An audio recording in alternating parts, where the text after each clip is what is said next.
All rise. Judge Vonda B court now in session. Judge, this is case number JVB 1001, Cooper versus Johnson. Thank you. You all may be seated. Okay, Mr. Cooper, you brought this case before the court. What's going on? Yes, Your Honor. I brought this case to court because I'd like to put myself on child support. I'd like to see my... Most parents do everything they can to avoid child support. But in a surprising turn of events, one father is doing the opposite. He's voluntarily putting himself on child support.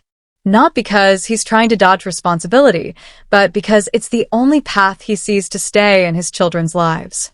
For Mr. Cooper, the struggle isn't about money. It's about fatherhood. He says his ex, Amanda, has been making it increasingly difficult to spend time with their children. Last-minute schedule changes, weekend cancellations, and limited access have left him frustrated and heartbroken. His solution? Formalize the situation through the court to secure visitation time. More often. So you're putting yourself on child support to see your kids more often? Yes, Amanda Johnson, my ex, has made it difficult lately for me to see my kids. I thought that if I was on child support, it might be easier to have some kind of scheduled time that I can actually see my children. Okay, when you say she's been making it difficult lately, what types of things has she been doing? She's been rescheduling when I come to pick them up. She's said that she's too busy and that I can't hang out with them on the weekends. She's just generally made it tough for me to see my kids. Okay. Why have you made it tough for him to see his kids? Your Honor, my ex-boyfriend has a new girlfriend and I do not like her. I do not like her being around my children. I think she's a terrible influence on my kids. And I know that if I give them more time with him, it's going to be with him. It's a desperate move, but in his eyes, it's the only way to keep being a father. On the other side, Amanda admits that the real issue isn't Cooper himself, but his new fiancée. After just 3 months of dating, the couple got engaged, and Amanda isn't happy about this woman being around her children. But here's the kicker. She's only met the fiancé once. Her reasoning raises questions. Is it genuine concern for her children's well-being, or is it something else? The judge saw through the bitterness, noting that this seemed more... And her, and I do not approve of that whatsoever. Okay. So you're mad because he doesn't want to be with you and moved on? That's what you're saying?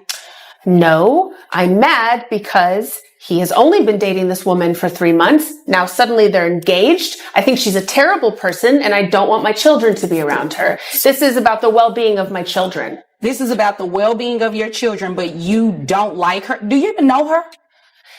I have met her one time. It's a yes or a no. Have you even met her before? Technically, yes, I have met her before. Okay, so you met her one time. I know people who are friends with her. I've seen her. You know, I'm not going to do this tap dancing back and forth with you. You're going to answer my question when it's very direct. So you've met her one time. Yes, ma'am. And based on that one time of meeting her, you believe she's a bad influence on your children? Yes, I do. Yeah, no, we're not doing that today. No. Unresolved resentment than true parental protection. In the end, the court stepped in. Mr. Cooper was granted visitation, and child support was initiated, not as a punishment, but as a formal structure to ensure he could see his children regularly. The lesson? Kids shouldn't be caught in the crossfire of adult emotions. Fairness matters. And sometimes, a courtroom is the only place to find it. When Judge Vonda B finally weighs in, she doesn't sugarcoat the truth. Children deserve a relationship with both parents. He should not have to come to court to place himself on child support in order to see his kids, especially when it's for a reason that has nothing to do with them. He's in a new relationship. Obviously, you're mad, and you're just mad because he is in that new relationship, not with you. And because you're mad, you're trying to hold it against him with his kids. Oh, no, that has nothing to do with it. That's not how it works. Well, that's exactly what it sounds like. I mean, that's what it sounds like, right? That's what it sounds like, Your Honor. Yep. I don't want to be with him at all. No, you don't want him back. You just don't want him to be with anyone else. Thank you, Your Honor. That's what it is. I mean, that's what it sounds like. And you can roll your eyes and everything. You know, that doesn't bother me one bit because I can do it too. So we're going to go ahead and start child support today. You are going to allow him to see the children. It's not a what if, I don't like her, she's a bad influence. It has nothing to do with that. You're going to allow him to see his children. And personal bitterness doesn't justify blocking that bond. Amanda's discomfort with her ex's new partner doesn't give her the right to interfere. This wasn't just a legal judgment. It was a strong message against using children as leverage in personal battles. The judge laid down the law, and Amanda had no choice but to comply. From that moment on, Mr. Cooper would have the right to see his children regularly and without emotional obstacles. It was a turning point, not only for him, but for every parent watching who's ever been. You understand that? Yes, ma'am. Okay, thanks. And you understand that you're going to be paying child support, right? Yes, Your Honor. Okay. Now, how much money do you make a year? $48,000. $48,000. And how old are the children? 12 and 14. 12 and 14. And who covers health insurance for the children? We have Medicaid, Your Honor. Okay. So just so you all are aware, Medicaid is not health insurance. It's a benefit it's provided through the state, to assist with the children going to the doctor and the hospital if needed or anything like that. So that, because it is from a state agency, you are going to have to pay it back to them. Okay. Okay. And it's going to be included in your monthly obligation for child support. You understand? Okay. Okay. So I have your gross at $4,000 a month, which brings your net to $3,000. Out of spite. With emotions cooling, the focus shifted to finances. Mr. Cooper earns $48,000 a year, and the court calculated his monthly child support obligation, $762.50. But there's more. Because the children are covered by Medicaid, he's also responsible for reimbursing the state. That's an additional $360 per month, bringing his total to $1,122.50.